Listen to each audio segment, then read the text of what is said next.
स्वागत है आप सभी का गायत्री पीजी कॉलेज सांचौर की ऑनलाइन क्लासेस में।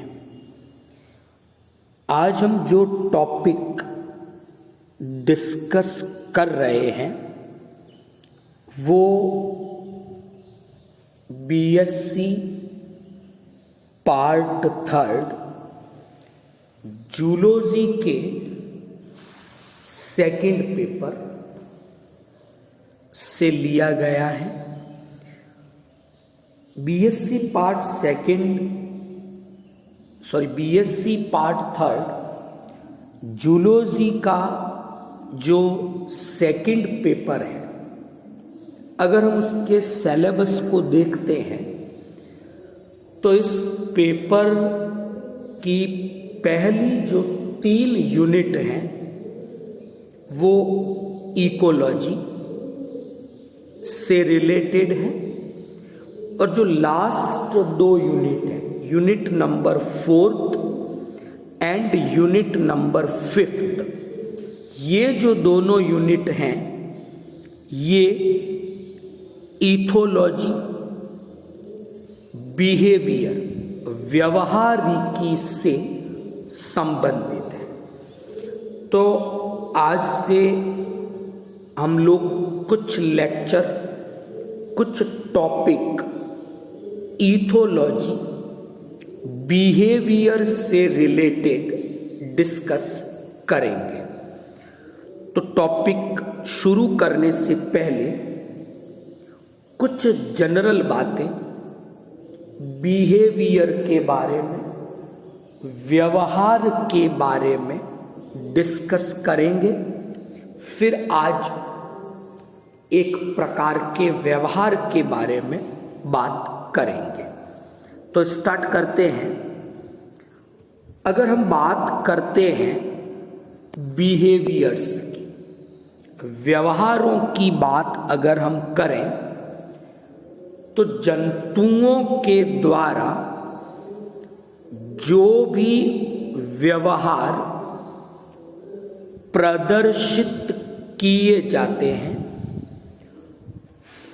उन प्रदर्शित किए गए व्यवहारों को 2 कैटेगरी में डिवाइड किया गया है। तो जो पहले प्रकार के व्यवहार हैं इन्हें नाम दिया गया है इन्नेट बिहेवियर, हिंदी में इन्हें जन्मजात व्यवहार या सहज व्यवहार कहा जाता है। तो जो इन्नेट बिहेवियर है, अगर एक सामान्य सी बात करें तो इन्नेट बिहेवियर ऐसे बिहेवियर हैं, ऐसे व्यवहार हैं जो किसी जंतु में या किसी जीव में जन्म से ही उपस्थित होते हैं।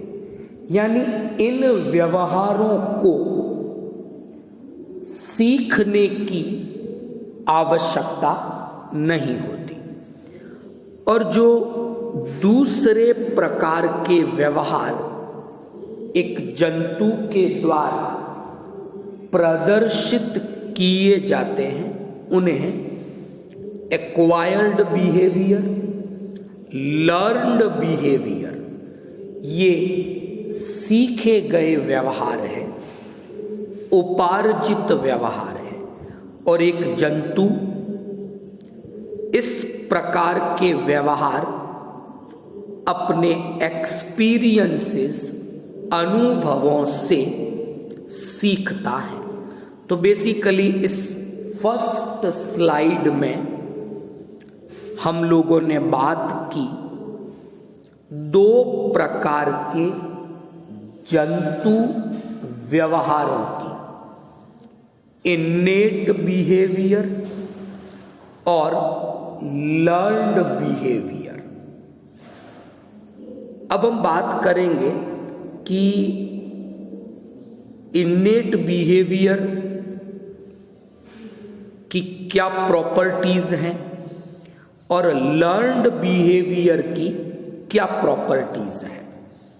तो पहली चीज कि जो इन्नेट बिहेवियर है ये आपके फिक्स्ड होते हैं, यानी एक जाति के सभी सदस्यों के द्वारा ये व्यवहार समान प्रकार से प्रदर्शित किए जाते हैं। तो एक लेक्चर अपने YouTube वीडियो पर पहले अपलोड हो चुका है, FAP फिक्स्ड एक्शन पैटर्न, यानी ये जो व्यवहार है, सहज व्यवहार, इन्नेट व्यवहार, एक जाति के सभी सदस्यों के द्वारा समान प्रकार से प्रदर्शित किए जाते हैं। यानी जो इन्नेट बिहेवियर है इस पर एनवायरमेंट का, वातावरण का कोई प्रभाव नहीं पड़ता है। क्लियर?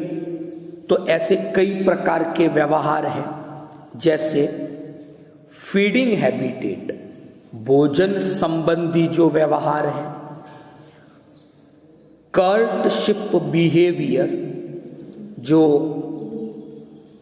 मैथुन से संबंधित, संगम से संबंधित व्यवहार है, प्रजनन संबंधित जो व्यवहार है, तो ये जो इसी तरह नेस्ट बिल्डिंग बिहेवियर हो गया, घोंसला बनाने का जो व्यवहार है, तो ये जो बिहेवियर है ये इन्नेट बिहेवियर, सहज व्यवहार के उदाहरण है।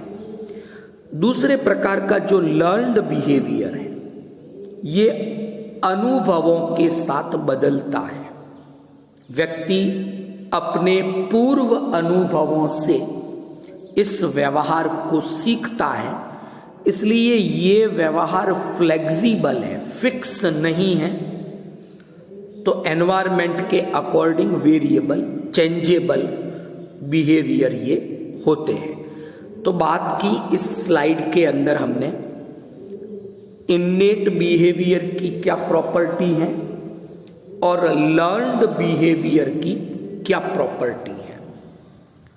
यहां पर मैंने इस स्लाइड के अंदर कुछ डिफरेंसेस पे बात की है कि इन्नेट बिहेवियर और जो लर्न्ड बिहेवियर हैं इनमें क्या डिफरेंसेस होते हैं। जैसे इन्नेट बिहेवियर जो है इनबॉर्न है, जन्मजात है, यानी किसी जंतु में जन्म से ही ये व्यवहार उपस्थित होते हैं, जबकि लर्न्ड बिहेवियर एक्सपीरियंसेस पर आधारित होते हैं। व्यक्ति जो सीखता है अपने पूर्व अनुभवों से, ऐसे व्यवहार लर्न्ड बिहेवियर, उपार्जित व्यवहार कहलाते हैं। एक जाति के सभी सदस्यों के द्वारा इन्नेट बिहेवियर समान रूप से प्रदर्शित किए जाते हैं। तो एक जाति के सभी सदस्यों में ये व्यवहार समान रूप से प्रदर्शित होगा। तो मैंने शब्द भी काम में लिया था, FAP, वर्तमान में इसके लिए MAP, मॉडल एक्शन पैटर्न शब्द काम में लिया जाता है। लेकिन जो लर्न्ड बिहेवियर है ये मॉडिफाइड, यानी पर्सन टू पर्सन, एक ही जाति के अलग अलग सदस्यों द्वारा ये व्यवहार भी अलग अलग प्रकार से प्रदर्शित किए जाते हैं। तो हम देखते हैं कि इन्नेट बिहेवियर में वेरिएशन नहीं मिलेगी पॉपुलेशन में इस व्यवहार को प्रदर्शित करने में, लेकिन लर्न्ड बिहेवियर में हम क्या देखेंगे कि पॉपुलेशन के जो विभिन्न सदस्य हैं उनमें अत्यधिक विभिन्नता इस व्यवहार को प्रदर्शित करने में मिलती है।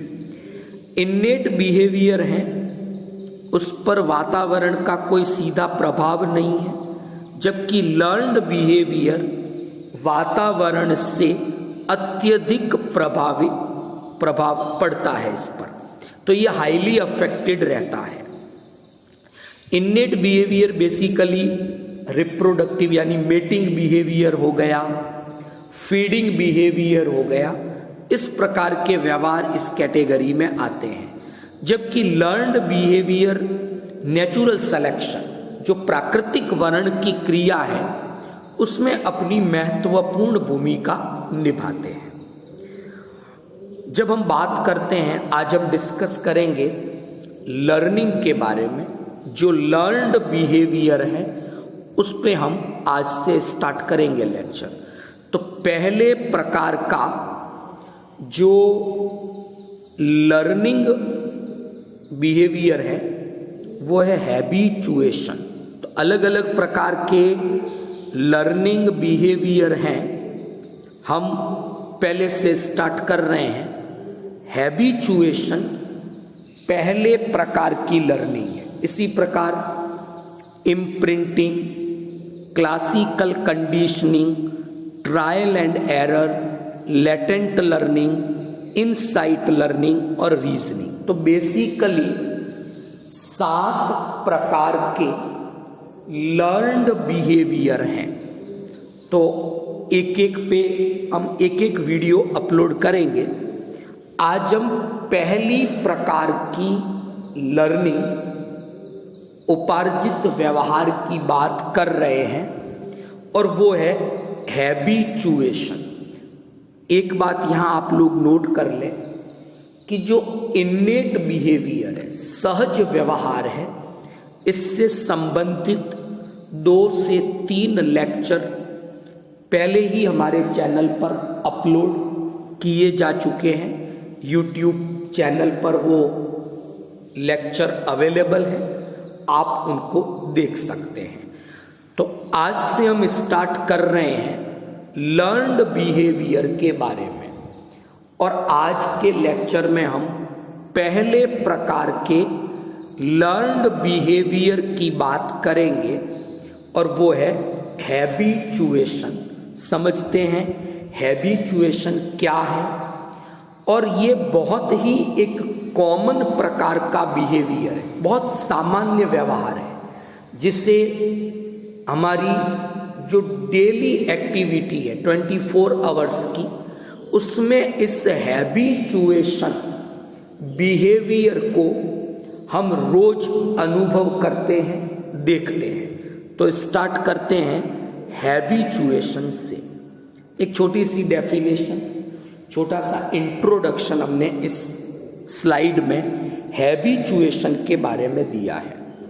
हैबिचुएशन क्या है? देखो, जनरली क्या होता है कि जब भी कोई स्टिम्युलाई यानी उद्दीपन आता है तो एनिमल क्या करता है, उस उद्दीपन के प्रति अपनी एक रिस्पॉन्स, अपनी एक प्रतिक्रिया प्रदर्शित करता है। एक सामान्य बात मैंने की कि जब भी उद्दीपन आया, जंतु क्या करेगा, उस उद्दीपन के प्रति अपनी एक प्रतिक्रिया प्रदर्शित करेगा। लेकिन हैबिचुएशन में क्या है कि एनिमल लॉस ऑफ रेस्पॉन्सिवनेस, कि जंतु क्या करता है, उद्दीपन तो आ रहा है लेकिन उस उद्दीपन के प्रति अपनी जो प्रतिक्रिया है उसे देना बंद कर देता है। तो loss of responsiveness to stimuli. Clear? तो अगर उद्दीपन आए और जंतु के द्वारा उस उद्दीपन के प्रति कोई प्रतिक्रिया ना दी जाए, और ऐसा तब होगा जब उद्दीपन जो है वो उद्दीपन जो आ रहा है वो एक्चुअल में उस जंतु को कोई नुकसान पहुंचाने वाला नहीं है या उसके लिए वो लाभदायक नहीं है। तो ऐसी कंडीशन में जंतु उस उद्दीपन के प्रति किसी भी प्रकार की कोई प्रतिक्रिया प्रदर्शित नहीं करता है। तो ये एक्चुअल में एक प्रकार का अनुकूलन, एडेप्टेशन हो गया। और इस हैबिचुएशन के कारण जब वो प्रतिक्रिया प्रदर्शित नहीं करेगा उद्दीपन के प्रति, तो जो एनर्जी, ऊर्जा की हानि हो रही थी व्यवहार को प्रदर्शित करने में, प्रतिक्रिया को प्रदर्शित करने में, वो ऊर्जा की हानि रुक जाएगी। तो इस प्रकार से ये एक अनुकूलन है। शरीर से जो ऊर्जा की अवांछनीय हानि होने वाली थी उसको इसने रोका। ओके, यहां पर हमने बात की कि अगर कोई उद्दीपन मीनिंगलेस है, उद्दीपन तो है वो, लेकिन जंतु के लिए वो उद्दीपन मीनिंगलेस है, जिसका कोई उद्देश्य ही नहीं है, तो ऐसी कंडीशन में जंतु इस उद्दीपन के प्रति किसी भी प्रकार की कोई प्रतिक्रिया प्रदर्शित नहीं करेगा। तो वो बार बार इग्नोर करेगा इन उद्दीपनों को जो इररिलेवेंट हैं, यानी उस जंतु के लिए किसी भी दृष्टि से इनका कोई सार्थक महत्व नहीं है। तो हैबिचुएशन एक प्रकार का लर्न्ड बिहेवियर है और ये एनिमल को अलाउ करता है कि वो मीनिंगलेस जो निरर्थक उद्दीपन हैं उनके प्रति किसी भी प्रकार का रिस्पॉन्स ना दे, जो इररिलेवेंट स्टिम्युलस हैं उनको इग्नोर करें और एनर्जी को सेव करें। तो ये एक प्रकार का एडप्टेशन, अनुकूलन हो गया। अब कुछ उदाहरणों के द्वारा हम हैबिचुएशन को समझते हैं। तो एक बड़ा इंटरेस्टिंग एग्जाम्पल हम स्नेल का लेते हैं, घोंगा। स्नेल की बात करें कि snail class gastropoda phylum mollusca का एक मेंबर है। कैल्शियम कार्बोनेट का एक कवच है, जंतु इस कवच के अंदर रहता है। जब किसी लकड़ी की सतह पर ये स्नेल मूव करते हैं तो हम क्या देखते हैं कि अगर हम उस सरफेस पर थोड़ा सा हाथ से कुछ बजाते हैं तो स्नेल क्या करता है कि अपने जो फुट, मस्क्यूलर फुट, पेशीय पाद होते हैं वो जनरली बाहर निकले हुए रहते हैं। तो जैसे ही हम उस वुडन सरफेस पर कुछ टैप साउंड, बजाने की ध्वनि उत्पन्न करते हैं तो वो तुरंत अपने मस्क्यूलर फुट को उस कवच के अंदर ले लेता है। क्लियर? और अगर हम बार बार वो टैप साउंड बार बार उस वुडन सरफेस को बजाते जाएं, अगेन एंड अगेन रिपीटेशन करते जाएं, तो हम क्या देखेंगे कि कुछ समय बाद वो स्नेल रिस्पॉन्स देना बंद कर देता है, यानी अपने मस्क्यूलर फुट को कवच के अंदर नहीं लेता, यानी किसी भी प्रकार की रिस्पॉन्स अब उसके द्वारा प्रदर्शित नहीं की जाती। तो ये हैबिचुएशन का एक बड़ा ही इंटरेस्टिंग एग्जाम्पल है। ये यहाँ पर इस डायग्राम में हमने ये स्नेल को रिप्रेजेंट किया है। इस तरह की स्ट्रक्चर होती है। ये इसका कैल्शियम कार्बोनेट का कवच है, ये एनिमल इस तरह से बाहर निकलता है। अगर हम टैप साउंड करते हैं तो ये एक बार अपनी पूरी बॉडी को अंदर ले लेगा, लेकिन बार बार जब रिपीटेशन करेंगे तो हम देखते हैं किसी भी प्रकार का रिस्पॉन्स या व्यवहार प्रदर्शित नहीं होता। ये मैंने कंक्लूड किया है लास्ट स्लाइड के अंदर हैबिचुएशन को।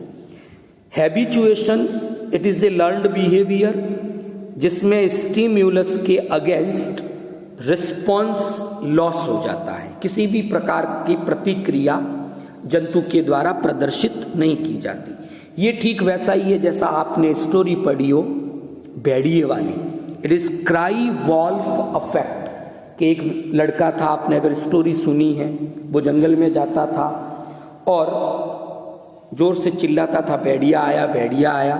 सब गांव वाले उसे बचाने के लिए आते थे, लेकिन जब ऐसा ही मजाक उस लड़के ने कई बार किया तो लोग वहां नहीं गए। तो ये क्राई वॉल्फ अफेक्ट है हैबिचुएशन। इसमें क्या होता है कि जब कोई स्टिम्युलस बार बार दिया जाए और अगर वो मीनिंगलेस है, इररिलेवेंट है, तो धीरे धीरे रिस्पॉन्स डिक्रीज होते जाती है और अंत में जंतु उस रिस्पॉन्स को, उस प्रतिक्रिया को प्रदर्शित करना बंद कर देता है। फिर कुछ एग्जाम्पल हम देखें, जैसे हम डेली कपड़े पहनते हैं, लेकिन ये क्लोथ, ये कपड़े हमारी त्वचा को किसी भी प्रकार की प्रतिक्रिया या किसी भी प्रकार की रब प्रतिक्रिया प्रदर्शित करने के लिए प्रेरित नहीं करते। हम किसी भी प्रकार की जलन, रगड़ इन कपड़ों से हमारे पैरों पर, हमारे हाथों पर महसूस नहीं करते। ये लर्निंग हैबिचुएशन का एक एग्जाम्पल है। इसी तरह पक्षियों के छोटे छोटे बच्चे घोंसले में हैं, पेड़ों की पत्तियां गिरती हैं, तो भी ये बेबी बर्ड्स कोई रिस्पॉन्स या डर का रिस्पॉन्स प्रदर्शित नहीं करते। ये भी हैबिचुएशन का एक एग्जाम्पल है। तो आज हमने बात की लर्निंग बिहेवियर में हैबिचुएशन के बारे में। तो आई होप आज का लेक्चर आपको समझ में आया होगा। कल हम नेक्स्ट लर्निंग के बारे में, इम्प्रिंटिंग के बारे में बात करेंगे, जिसे हिंदी में अध्यंकन के नाम से जाना जाता है। Thank you all of you.